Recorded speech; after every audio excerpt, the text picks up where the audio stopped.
Right, everyone, before we get in today's show, here's a quick message from our sponsor. And I know what you're thinking. You're thinking, not another one of these sponsors, but you're really going to want to listen to this. You really do. Oxford Natural, they really get you primed to your optimum level. We've all been there, haven't we? Long nights on the road, whether you're at football, whether you're at work, fast food, takeaways, a beer, another beer, and you're always like, let's kick the can down the road. Our health can come later, but you all have the best intentions, but you're all saying, oh, it can come a bit later. I'm not telling you this is a magic pill or anything like that, but it does get you primed to your optimum level. That's why we have teamed up with Oxford Natural, who have designed these supplements to help you along your fitness journey. Optimum Day, which is a combination of green tea extract, berberine and guarana, which is designed to help you with your energy, cravings, and keeping you on track with your wellness journey. And Optimum Night, which is also a combination of berberine, magnesium and ashwagandha, which helps you with your sleep,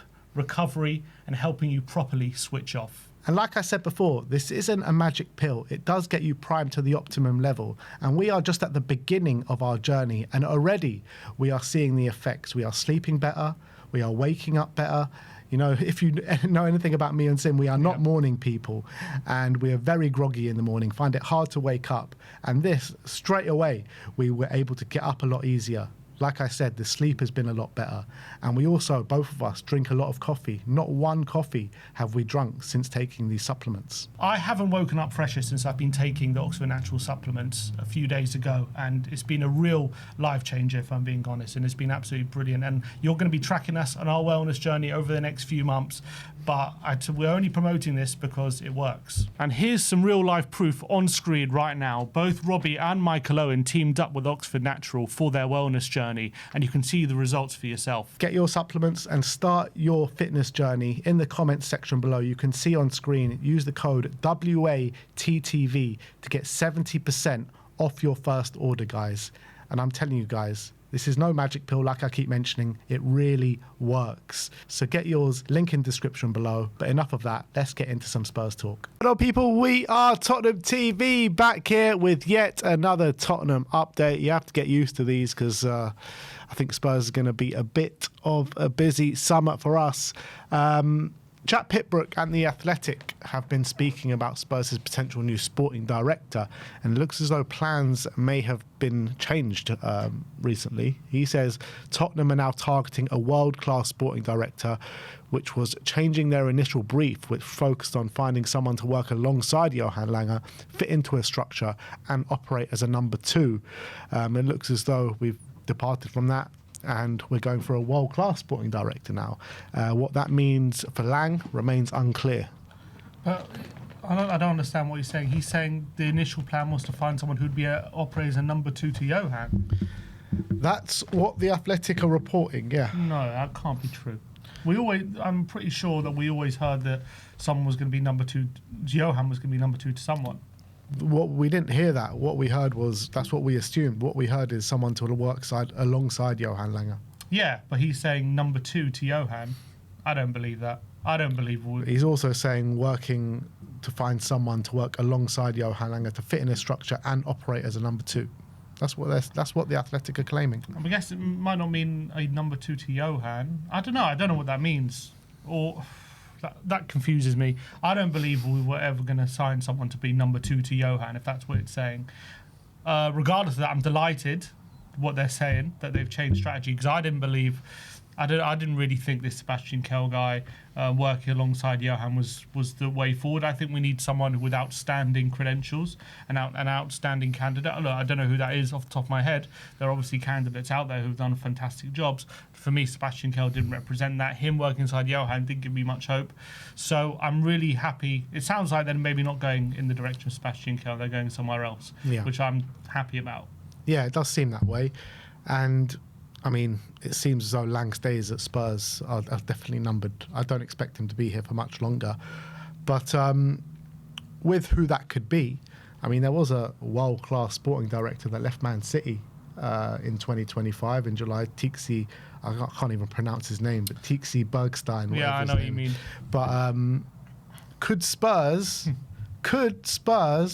offer him a massive contract to come here? I mean, if they were to do that, that would get everyone excited. I'd absolutely love that. That'd be amazing. But he would have belief that we know how to operate, and he had that at Man City. I don't know if he'll have it here, but if we can convince him, that would be unbelievable. You know, they're claiming this is a new era. We're going to invest heavily. So if that's true, didn't he go to Man United, or someone went to Man United? no, that wasn't him. That was Barada. Oh, Barada. But you know, we've got Lewington here now, who was working at the City Group, who I'm sure has got a relationship with him. Scott Munn came from the City Group. Yeah, he's long gone. But I mean, if they really are serious about getting someone world class, go throw the book at him, man. That's what I say. Yeah, I mean, go for it. Reach for the stars. That's how you should be operating, in my opinion. Even if it's a bit unrealistic, you go for the best candidate, and then you work your way down. And that's how it should be. Yeah. So look, he was saying Luis Campos. We've been linked with him before. Yeah, I mean, he's fantastic. Is he at PSG now? I think he's still there, isn't he? Yeah, he's at PSG, so I can't see us prizing him away from PSG. He's still there? He was there. I think he was linked to leaving many times. He is, PSG. Football advisor for PSG. So, well, maybe he's sick of it. You know, if they win another Champions League, what more can he do? Yeah, he's sick of working at PSG. Come to Tottenham, who are just in the midst of a relegation battle. It's a challenge. Well, what can he do at PSG if he wins the Champions League again? I remember when Jose was our manager, we were linked with him heavily. Yeah. And he never ended up coming, and I was like, yeah, this is the guy that we should be going for. But anyone of this kind of ilk, Luis Campos, Bergstein, whatever, I think that's the direction that we need. If they want a world-class sporting director, that's who they need to be going for. Yeah, none of these bloody Dortmund cast-offs, Kells, these nonsense. Exactly. Get Lang out the door and get one of these guys in. You know, you've paid the money for Roberto De Zerbi to get a top coach in. Now pay the money to get a top world-class sporting director in. I mean, it's worrying what the plan was initially. Yeah, very worrying. If they weren't looking for a world-class sporting director, now they are. I mean, that kind of tells me it's just a bit of PR from the club, but I hope that we are going. I hope that the plan wasn't always to go for someone top class. Well, it clearly wasn't if we were bringing in Sebastian Kell. Well, we don't know that. It was just rumours, wasn't it? It was rumours, but I mean, from quite reliable people. I mean, Sky Sports was saying, you know, if Spurs stay up, it's expected that he was going to be our sporting director. I know, but it doesn't mean it's true. Yeah, but I mean, you'd assume it was. Let's talk about Pedro Porro. This is a bit of a worrying update. We brought you yesterday that Spurs are going to look to offer Pedro Porro a new contract, and it was expected that he was going to sign. However, Dario AS are claiming that Tottenham have held talks with Porro over a new deal beyond 2028, but no agreement has been found as of yet. Man City have now made contact over a potential move, with both Spurs and the player aware of the interest. De Zerbi doesn't want to lose him. However, Spurs do value him at around £50 million. Paul O'Keefe claims that Man City's interest is definitely real. That is worrying.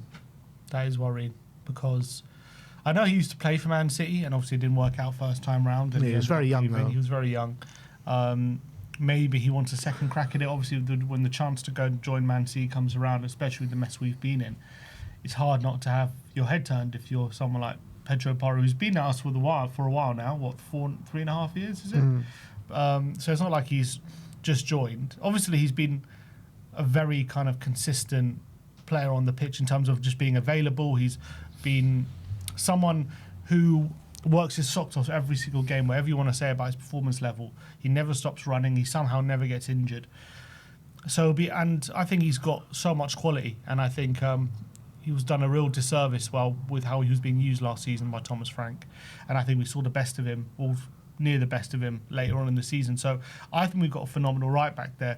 I would hate to lose him to Man City. I'd hate to lose him for 50 million. I mean, I would like a bit more than that for him, to be honest, because I think he's one of the best right backs in the league. What kind of right back are we looking at if we sell him? So I really hope we can ward off this interest for Man City. But when Man City come calling, I mean, we haven't sold to them since Kyle Walker back in 2017. So that's a while ago. So I like to think we're in a position to charge a bit more than 50 million if they're going to come in for him. But I just hope Pedro Porro doesn't kick up a fuss. I don't know, because he's got 2 years left in his deal.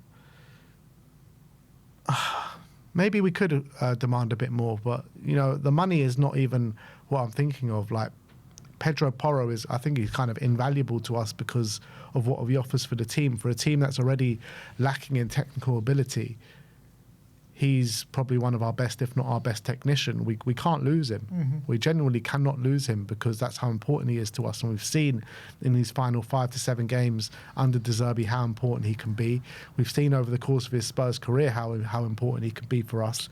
And yeah, I think he's worth more than what money can offer or what Man City can offer, particularly if it's 50 million. So we need to do the best we can to keep him at the club. And, you say it's the last player we signed, Sultan, was Kyle Walker. Well, Pedro Porro was the only viable replacement for Kyle Walker. We basically replaced Kyle Walker with Pedro Porro, so we can't lose our two best right-backs in the last 10 years to Man City. It'll be a joke, man. We have to keep hold of him. I agree. I think we can't. I don't see us getting someone who's better than Pedro Porro if we sell him. It's going to be really hard to replace him, especially if we're losing Romero, which is likely. All of a sudden, if you're losing Romero and Porro, those are your two best passers pretty much in the whole team, let alone in the back line, who you're losing. So the amount of passing ability you're losing, technical ability, is massive, and we even got a deficiency already. So for the floor to get even lower would be so disastrous. I think De Zerbi would be fuming if we lost Pedro Porro. But if I'm Porro, I'm looking at that situation thinking we've been finished 17th twice. Man City, they want to get going again after Maresca. They're going to be going for the league again. It's going to be tough to not allow that to affect him. Yeah, it's going to be tough. The reality is he's got to be a crazy man to sign a contract at Spurs knowing Man City are calling. That is the reality. That's the situation we're in. So hopefully some magic can be done. Hopefully we can keep him at the club. But I am very worried about this Man City interest. I really am. Let's talk about Matty Tell next. Not the biggest update, but Zinny Boswell of Sky Sports saying that Matty Tell now wants to stay at Tottenham Hotspur this summer, but would like assurances he'll be in a stable environment where he feels the trust and confidence of the club. I feel like with Matty Tell, he's always been kind of not treated the best at Tottenham, particularly this season. Thomas Frank leaving him at the Europa squad, the Champions League squad, bringing him back in, taking him back out. Even at times where it looked like he was kicking on, leaving him on the bench for a sustained amount of time, sometimes not even bringing him on. I felt like he got the trust towards the end of the season, but that was mainly because of the lack of options that we did have. If you look forward to next season, we are hoping to sign a player that's better than him. So is he going to be happy with like kind of a bench role next season? I think when he says stable environment, obviously he's talking about he needs minutes as well, but I think he also means the environment at Tottenham, like the amount of managers we've had, the different styles of play, the injury crisis. It's been so unstable for all our young players, for all our players in general. So I think he basically wants to say, I ain't going to go through another season of that. I think he'd probably be not too unhappy with the amount of game time in general he's had throughout the whole season. I don't think.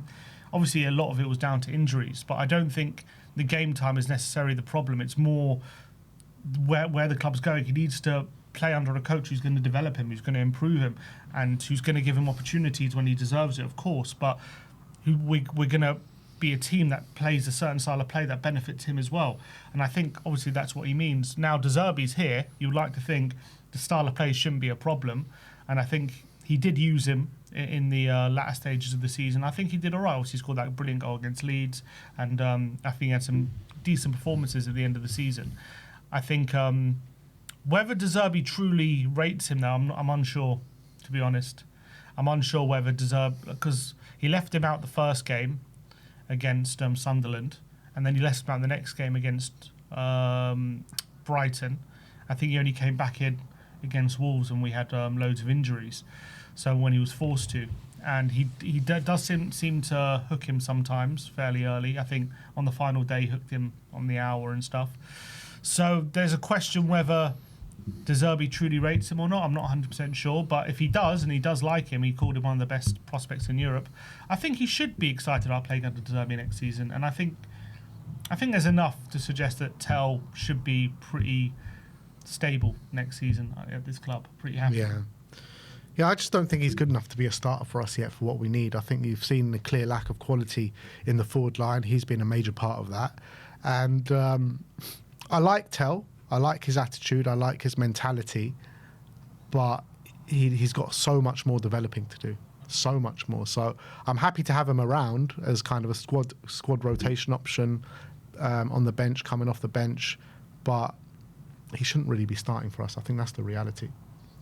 Yeah, I think that's fine. I think him being a rotation option is all right. I think... If he's happy with that. Yeah, he has to be happy with that, of course. Because he wants to feel the trust and the confidence of the club. And, yeah, I'm not too sure if De Zerbi trusts him as of yet, but he has to earn that trust, doesn't he? For sure, but there's one thing, feeling the trust and the confidence, but doesn't mean we're not going to sign a winger. I don't think he expects Tottenham not to sign anyone just because they trust him. Obviously, we need options. We've got injuries at the moment, so we need to sign someone. We're not going to sign someone who we don't think is top class. So he's going to have to put up with that, and if he's good enough, he'll be able to get his chances. Obviously, I think the main thing is he has to feel the trust that if he's playing well enough, he should get opportunities. Now, he didn't feel that under Frank. There was periods where he was playing well enough, and he was probably our most informed winger, and he still wasn't starting. So I think those moments, that's when he seriously considered his future. I remember in January, there was a lot of talk about him leaving on loan and stuff. And obviously, due to we got even more injuries, Odegaard got an ACL, so he was forced to stay. I think there was probably a chance he might have gone on loan. There was talk about Paris, wasn't there? So I think he might have. I think that's kind of the period he's referring to. But if he's playing well and deserves to start, then that's all he wants. He just wants to give the fair opportunity, which at times he wasn't given. Yeah, I am excited about the prospect of Mathys Tel, particularly under Roberto De Zerbi. I think De Zerbi can bring him on leaps and bounds. So I would like him to stay. I really would. And I think it will be a lot different under De Zerbi next season as it was for Thomas Frank for Mathys Tel. So, yeah, I think for him to be that player that he wants to be, he's still so far away from it. So I think he needs to stay here, knuckle down, keep developing, and I think we've got a good player for the future. And then we'll finish off on Savinho. SZY is saying that Savinho's agents are pushing for the move, and a reduced price tag compared to last summer is attracting Tottenham. So, I mean, again, I've just got such mixed opinions on this Savinho deal, like particularly if we're going to keep Tell around, like Savinho, Tell, I've said it before, but Savinho, Tell, Odegaard, Kudus, I mean, they're all just, I mean, Kudus is obviously more established, but they're all just prospects at this stage. None of them are established players. Kudus is established. That's what I said, Kudus is the only one, but the other ones are just, prospects. And I don't think that represents a good enough set of wingers to go into next season with. It depends how good your scouting is. Obviously, we've been burnt many times, haven't we, with prospects that don't turn out to be the finished article. But if your scouting's good enough and you really believe in the players, just because they're a prospect doesn't mean they're guaranteed not to do good things. You know what I mean? Look at Brighton and Bournemouth, and Ryan was probably a prospect. You know what I mean? And look how well he's doing. Bournemouth and Brentford, all they do is sign, what we would call prospects in your definition, and they all seem to do very well. It's because of how well the club is running their recruitment. The difference is that Savinho's got 2 years of Premier League experience behind him and hasn't really shown as of yet that he can come into Tottenham, be the main man, and get those goal contributions that we need. Yeah, I think he's shown he can definitely have an impact.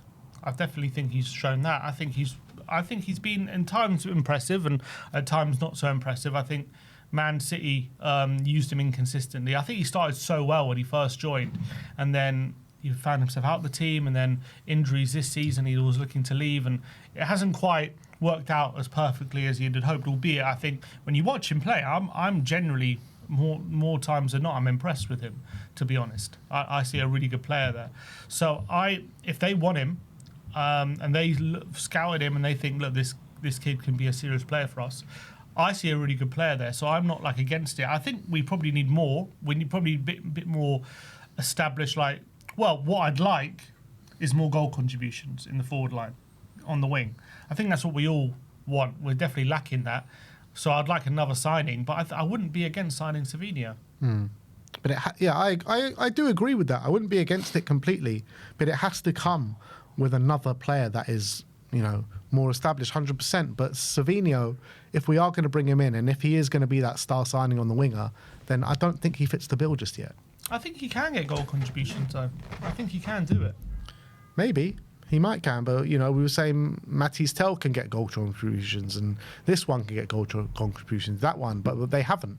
So we need players that are a guarantee to come in and hit the ground running, which I don't think Savinho is.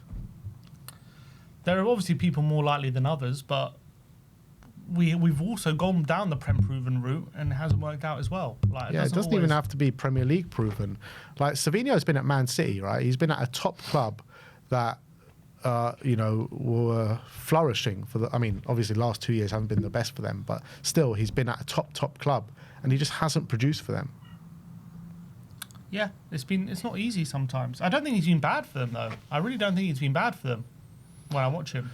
Yeah, when I watch him, I see some good games, some bad games. Very up and down. I don't think players are like that. Yeah, but you're saying you're impressed every time you see him play. I'm not. I say more often than not. I'm not. Like I see maybe fits and spurts of where I'm impressed by Savinho. When I watched him play last season, it's not like I watched him saying, we missed a great player here. Like, I wish we would have got him. Like, that's not what I was watching. Were you? When you were watching him play this season, were you saying, oh, man, we really missed the boat on this one? This season, it was.